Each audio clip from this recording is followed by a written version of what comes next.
అధిపతి అయిన నా యేసయ్యా, జీవింపచేయుటకు అరుదెంచినావు. క్రీస్తునందు ప్రియమైన దైవ జనాంగమా, మీకందరికీ ఉదయకాలపు శుభములు తెలియచేస్తూ ఉన్నాను.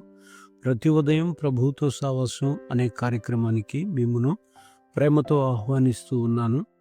రండి, మరలా ఈ ఉదయకాలము దేవుని యొక్క మాటను ధ్యానం చేద్దాం. 2వ సమూయేలు గ్రంథం 22వ అధ్యాయము 36వ వచనములో ఉన్న మాటను ధ్యానం చేద్దాం. నీవు నీ రక్షణ కేడెమును నాకు అందించుదువు, నీ సాత్వికము నన్ను గొప్ప చేయును. ఇక్కడ దావీదు మాట్లాడుతున్న మాట. అయితే దేవుణ్ణి స్తుతించి పాడి కీర్తించిన అనుభవములో ఈ యొక్క మాటలు ఉన్నాయి. అయితే ఆయన దావీదు తన జీవితంలో నీవు నీ రక్షణ కేడెమును నాకు అందించదవు. ఇక్కడ దేవుడు దావీదుకున్న పరిస్థితుల్లో ఆయన రక్షణను అనుగ్రహించాడు. కేడెము అంటే షీల్డ్ ఆఫ్ సాల్వేషన్, అంటే యుద్ధంలో మనము శత్రువు యొక్క బాణాలని ఆపటానికి ఉపయోగించే పరికరం ఏదైతే ఉంటుందో అదే ఆ యొక్క కేడెము. కనుక యుద్ధంలో రక్షించే డాలు. దేవుడు మనకు ప్రతిసారి కూడా రక్షణ ఇస్తూ ఉంటాడు. దావీదు జీవితంలో దావీదుకి అనేక సార్లు రక్షణ ఇచ్చాడు. ఆ రక్షణ కేడెము అందించాడు. నీకు నాకు కూడా అనేక సార్లు సాతాను యొక్క తంత్రాల నుండి, సాతాను యొక్క కుయుక్తుల నుండి మనము తప్పించుకోవడానికి ఆయన యొక్క రక్షణ కేడెము అందించాడు. రెండవది ఇక్కడ మనం గమనించితే, నీ సాత్వికము నన్ను గొప్ప చేయును అని చెప్పాడు. దేవుని సాత్వికము అది చాలా గొప్పది. దేవుని సాత్వికము అనేది దావీదు జీవితంలో దావీదును పైకి లేవనెత్తింది. దేవుని సాత్వికము లేకపోతే దేవుని యొక్క కృప, దేవుని దయ వలనే దావీదు గొప్పవాడయ్యాడు. తన బలం వల్ల కాదు, దేవుని మంచితనం వలననే అని ఒప్పుకుంటా ఉన్నాడు.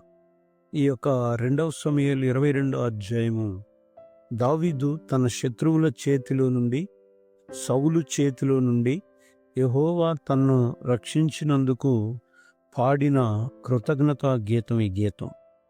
అయితే ఇక్కడ దావీదు 35, 36, 37 వచనాల్లో చూస్తే ఆయన నాకు యుద్ధం నేర్పాడు అని చెప్తున్నాడు, నా పాదాలకు స్థలం ఇచ్చాడు అని చెప్తున్నాడు. స్థూలంగా ఆలోచించితే దేవుని రక్షణ, దేవుని సాత్వికమే దావీదును నిలవబెట్టడం జరిగింది. మన పరిస్థితుల్లో గమనించినట్టయితే కనుక సాత్వికము అనేది హీబ్రూ మూల పదము అన్వాహా, లేకపోతే ఇంగ్లీష్లో జెంటిల్నెస్. దీని అర్థం అంటే మృదుత్వము, దయా, తగ్గింపు, కరుణ, ఓర్పు. ఇవి సాత్వికానికి పర్యాయ పదాలు. కోపంగా శిక్షించకుండా ప్రేమతో దగ్గరికి తీసి మరలా తిరిగి తన జీవితంలో పైకి లేపటమే దావీదు జీవితంలో జరిగింది. అందుకు దావీదు నీ సాత్వికము నన్ను గొప్ప చేసెను. దేవుడు ఎంత సాత్వికుడో, ఆయన లోపల ఎంత సాత్వికత్వం ఉందో, అది దావీదు జీవితంలో అనేక పొరపాట్లు జరిగినా పొరపాట్లను దృష్టిలో పెట్టకుండా దావీదును ఎలాగ పైకి లేపిందో ఆ విషయాన్ని ఈ యొక్క 2వ సమూయేలు గ్రంథం 22వ వచనంలో చెప్తూ ఉన్నాడు. వాస్తవానికి దావీదు గొర్రెల కాపరిగా ఉన్నాడు. అలాంటి వాడిని పైకి లేపాడు. ఆ లేపటానికి దేవుని యొక్క సాత్వికమే రాజుగా చేసింది దావీదుని దేవుని సాత్వికమే. దేవుడు మన బలహీనతల్ని చూసి మనల్ని తిట్టడు. వాటికి బదులుగా మనల్ని ఆ యొక్క చెయ్యి పట్టి నడిపిస్తాడు. దేవుడు గొప్ప దేవుడు. ఎలా నడిపిస్తాడు అంటే, మొదట రక్షణ కేడెమును అందించి నడిపిస్తాడు.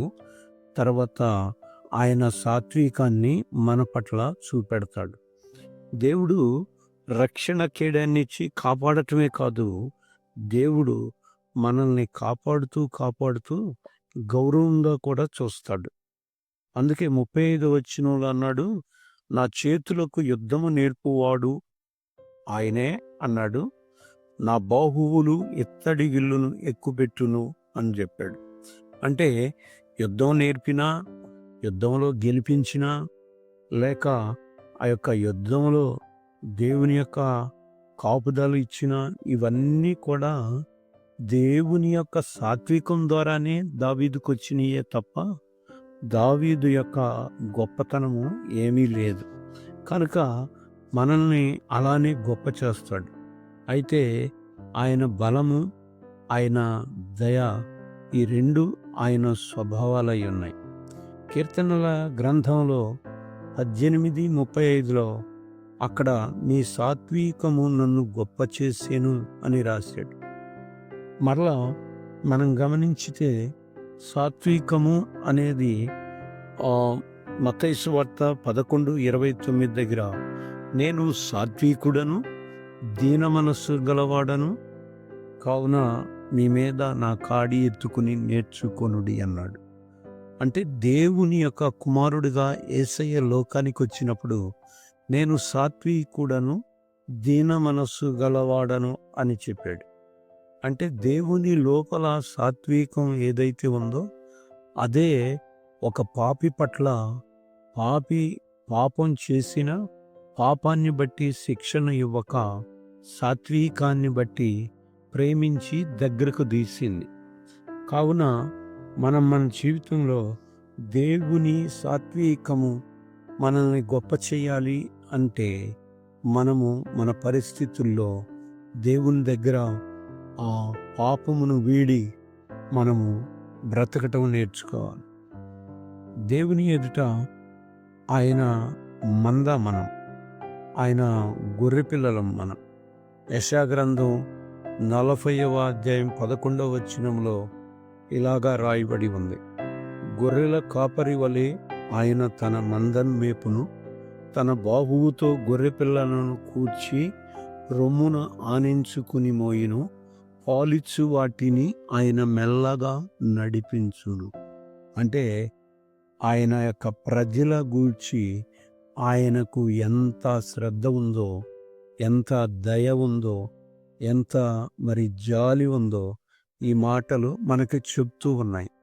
కావున ప్రియమైన దేవుని బిడ్డలారా, మనము దేవుని యొక్క సాత్వికం మీద ఆధారపడి జీవించటం నేర్చుకుంటే దేవుడు మనల్ని గొప్ప చేస్తాడు.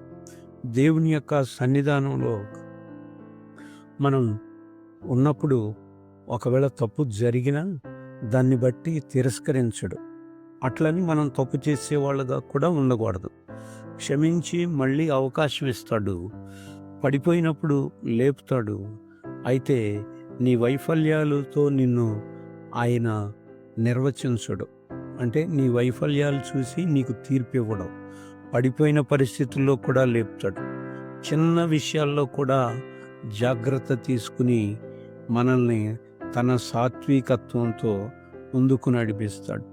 అయితే దావీదు ఎన్నో యుద్ధాలు చేశాడు, రాజ్యాన్ని పరిపాలించాడు. చివరికి అన్నిటికీ కారణం నీ సాత్వికమే నన్ను గొప్ప చేసింది అని చెప్పాడు. దీన్ని మనకు అన్వయించుకుంటే మన ఎదుగుదలకి మూలం మన టాలెంట్ కాదు, దేవుని యొక్క సాత్వికమే. అది గుర్తెరగాలి. దేవుని యొక్క సాత్వికం మనల్ని గొప్ప చేసింది. కానీ మన భయభక్తులు, మన లోపల ఉన్న పరిశుద్ధతోనో, మన లోపల ఉన్న టాలెంట్ ఏది కూడా అది మనల్ని గొప్ప చేయి. కేవలము దేవుని యొక్క సాత్వికమే దావీదును గొప్ప చేసింది ప్రస్తుత తరంలో నిన్ను నన్ను కూడా గొప్ప చేయటానికి ఇష్టపడతా ఉంది దేవుని సాత్వికం. ఆయన సాత్వికాన్ని నీవు కూడా కోరితే దేవుడు నిన్ను నీ పరిస్థితుల్లో పైకెత్తి నిలబెడతాడు. పడిపోయినా లేపుతాడు, ఆ యొక్క కృంగిపోయినా ఆ పరిస్థితుల్లో లేపుతాడు. కావున మనం అందరం కూడా ఆయన రక్షణ కేడయాన్ని అందుకోవాలి. రెండవది, ఆయన సాత్వికము ద్వారా మనం గొప్ప చేయబడాలి. దేవుడి మాటలు తన వినికిడిలో దీవించునుగాక. ఆమేన్. ఈ దినమంతా దేవుని కృపా సమాధానము మనందరికీ తోడయుండి నడిపించునుగాక. ఆమేన్, ఆమేన్, ఆమేన్.